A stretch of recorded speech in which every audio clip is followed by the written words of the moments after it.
All right, let's dive in. Today we're looking into Winford Stokes, Winford Stokes. an American criminal and serial killer Mm. who was executed in 1990. Okay, And you've done some research I have. using Wikipedia. Yeah. And it sounds like it's a really interesting case. It is a fascinating case. So let's get right into it. Yeah, let's do it. So Winford Stokes, Yeah. what can you tell us about him? Well, he was one of 10 children. He was born and raised in Missouri, Okay. and he actually dropped out of school in 8th grade. Oh, wow. Yeah. That's pretty young. Yeah. So, I mean, it makes you think, right? Right. Like, how much did his upbringing and circumstances kind of contribute to, Sure. the path that he ended up going down? It's always a question, isn't it? Like, how much is nature versus nurture? Yeah. But it's interesting to see those early details and think, I wonder how much that played a role. Yeah, for sure. Yeah. So it sounds like his first recorded crime was in 1969. That's right. Just 4 years after he dropped out of school. Yeah. He was involved in an armed robbery. Yes. He and 2 accomplices held up a tavern, Okay. and it wasn't just a robbery. The owner, Ignatius de Manuela, was shot and killed. Oh, wow. And the reason they gave was, well, it's chilling, really. What was it? They said they wanted to get a whitey.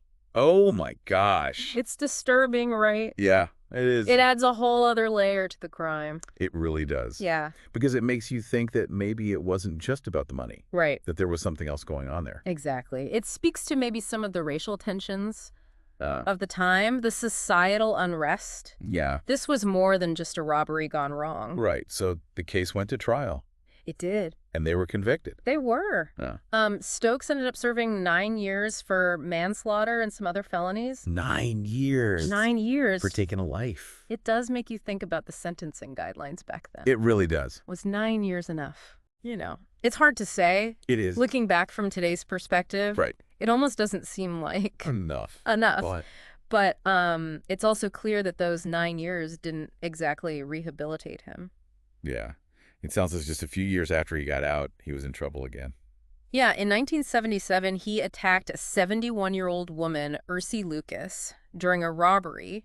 Oh, gosh. And get this, he used a claw hammer. A claw hammer. A claw hammer. Wow. So brutal. Yeah, that's really violent. It makes you wonder what was going through his mind. Yeah, was this just about, incapacitating the victim, or was there Right. something more to it? I mean, was it rage? Was it just this total disregard for human life? Yeah. We can only speculate. Thankfully, Mrs. Lucas survived. Yeah. But can you imagine The trauma. the trauma to go through something like that? Absolutely. And unfortunately, it sounds like he didn't stop there. No, he didn't. Just days after attacking Mrs. Lucas, he murdered a 73-year-old widow, Marie Montgomery. Oh my gosh. Again, during a robbery. Another robbery. And you want to know what he took? What? A wristwatch. A wristwatch. So he took a life. For a wristwatch. Wow. It makes you question, right? Yeah. The motivations, the desperation, the utter disregard for human life. It's hard to wrap your head around. It is. And it sounds like this is where things take an even wilder turn. Oh, yeah? While he was awaiting trial for Montgomery's murder, Uh-huh. Stokes escaped from the Malcolm Bliss Mental Health Center. He did. Can you believe that? I mean, this guy is like a ghost. He just keeps getting away. He was slippery, a real danger to society, obviously. Yeah. But he was also incredibly cunning, Yeah. exploiting any weakness he could find in the system. So it sounds like he was basically unstoppable at this point. Well, for a while it seemed that way. Then, in 1978, he committed yet another murder. Another one. This time, the victim was Pamela Benda, a waitress he'd met at a bar. And again, the details are horrific. Stabbing, strangulation. He stole her jewelry, and then he fled to Indiana. Gosh, this is just awful. But you mentioned something interesting earlier about the Mr. Goodbar book. Oh, right. What was the significance of that? Well, investigators found a copy of Looking for Mr. Goodbar in Benda's apartment. Okay. And, that book wasn't just any novel. It really sparked a national conversation About? female sexuality, the dangers that women face, especially single women in cities. I see. It was a huge cultural phenomenon. So finding that book in her apartment, I imagine it kind of added fuel to the fire. It did. The media really latched onto that connection. It became a big part of the story, and it probably shaped how people viewed the crime, and even how they saw Pamela Benda herself. Wow. It's a sad reminder of how these cultural narratives can sometimes overshadow the actual tragedy. That's a really good point. So even though Stokes seemed to be, a ghost, Yeah. always one step ahead, eventually he was caught. He was, and the trials began. So the first trial was for Marie Montgomery's murder. That's right. And he pleaded guilty. Okay. Got a 50-year sentence. But then, get this, he decides to go to trial for Pamela Bedenda's murder, Really? even though it meant he could get the death penalty.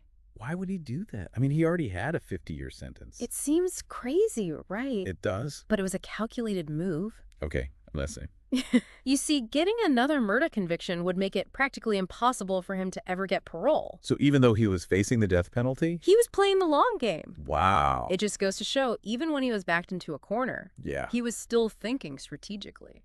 So tell me about the trial for Pamela Benda's murder. Well, it was a big one, very high profile. The prosecution, led by John Walsh. John Walsh. Yeah, the John Walsh. Wow. They presented a ton of evidence, fingerprints, the stolen jewelry, Stokes' history of violence. I bet John Walsh didn't hold back. He did not. He He said, and I quote, "He has a history of violence." straight to the point. Yeah. But the defense had their own arguments. They claimed there was racial bias in the jury. That's a tough one. I mean, Right. you can't ignore the historical context. This was a time of a lot of racial tension. Absolutely. And that would have undoubtedly had an impact on the trial. Yeah, for sure. So it raises the question, was justice truly served? That's a good question. Or was the outcome somehow influenced by the biases of the time? It's definitely something to think about. And honestly, it's a question that we're still grappling with today. Isn't it? It feels like every time we think we've made progress, Yeah. something happens that reminds us how far we still have to go. It's a sobering thought. It is. Yeah, it really does. Yeah. So, what happened after the trial? I mean, did Stokes try to appeal? Oh, he did. He filed appeals and motions and you name it. Mhm. But none of it worked. The evidence was just too strong. Yeah. And, with his past record, Right. it was pretty much a done deal. So his execution date was set. It was May 11th, 1990, at the Potosi Correctional Center. I mean, it's hard to believe It is. that, even after all of this, Yeah. the system still worked in a way. It did. The wheels of justice kept turning. So was there anything notable about his execution? Did he have any last words? Nope. Nothing. Right. No final statement, no apologies, no explanations, Hmm. silence. He just took whatever secrets he had to the grave with him. It's almost more haunting than if he had said something, I know what you mean. It's like those unanswered questions just linger. Yeah. So we've gone from his difficult childhood to this escalating violence that escapes his, attempts to manipulate the legal system. Uh-huh. It's incredible to think that this was all one man's life. It's a lot to take in, isn't it? And it's easy to focus on the sensational parts of a story like this. Right. But I think what really gets me is how this case reflects on society as a whole. In what way? Well, all the issues that were present back then, the racial tensions, the anxieties about safety and justice, those are things we're still dealing with today. That's true. Makes you wonder if we've really learned anything. That's the big question, isn't it? Have we made any progress? Yeah. Or are we just going to keep repeating the same mistakes? So as we're wrapping up our deep dive into Winford Stokes, what's the one thing you want our listener to really think about? I think it's important to remember that Winford Stokes was both a product of his environment and an individual who made choices. He grew up in poverty. He probably faced neglect and maybe even violence himself. Right. But he also made decisions that led him down a very dark path. And those decisions had terrible consequences, not just for him, but for everyone involved. Exactly. His victims, their families, the communities where these crimes took place. His story is a reminder that the choices we make can have a huge ripple effect. It's a powerful message. It is. And while it's crucial to understand the factors that might have influenced his life, it's also important to hold him accountable for his actions. It's a delicate balance. It is. And that's what makes cases like this so fascinating to me. There are no easy answers. Yeah. No simple solutions. We have to be willing to wrestle with the complexities. Absolutely. Because in those complexities, we often find the most valuable insights. Stokes' story is like a microcosm of bigger societal issues. And it forces us to ask tough questions. About justice and accountability. Exactly. And about our responsibility to address the systemic problems that contribute to tragedies like this. So it's not just about looking at the past, right? Not at all. It's about learning from it, using it to make things better in the present and the future. I like that. Because ultimately, don't we want to break these cycles of violence? Don't we want to create a society where stories like Winford Stokes's are less likely to happen?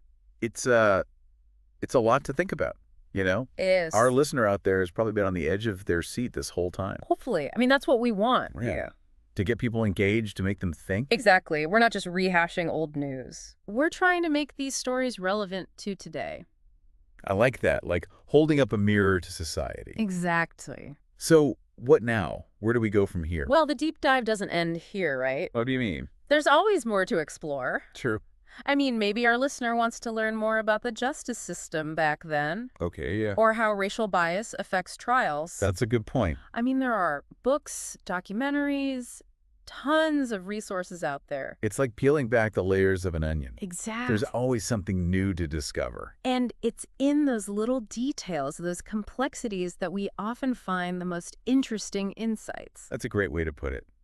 So keep digging, right? Keep digging, keep asking questions, and keep talking about it. Share what you learn.